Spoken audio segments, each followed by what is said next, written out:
നാഗ്പൂരിൽ നടക്കുന്ന റയറ്റിനെ പറ്റി നിങ്ങൾ വാർത്ത വായിച്ചു കാണും.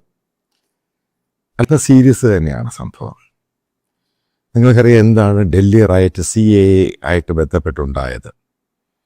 തുടക്കം ഒരു സമയത്ത് റയറ്റ് ഈ CAA പ്രൊട്ടസ്റ്റൊക്കെ ഞാൻ പാർട്ടായിരുന്നു. കാരണം ഇന്ത്യയിലത് കാരണം മുസ്ലിം മതത്തെ മാത്രം ഒറ്റപ്പെടുത്തി ഈ ബില്ല് കൊണ്ടുവരുന്നത് അതിനെതിരെയായിരുന്നു. കാരണം ആ CAA വേണ്ട.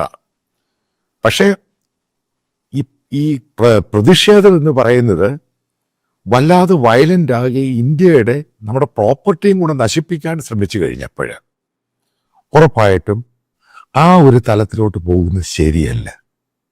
കാരണം അതോടുകൂടി ഞാൻ ഈ പറയുന്ന CAA ബന്ധപ്പെട്ട ഈ പ്രൊട്ടസ്റ്റുകളിൽ നിന്നും പിന്മാറുകയും ഗവൺമെൻറ് ഈ സിറ്റിസൺ അമെൻമെൻറ്റ് ബില്ല് നടപ്പിലാക്കണമെന്ന് ആവശ്യപ്പെടുകയും ചെയ്തു.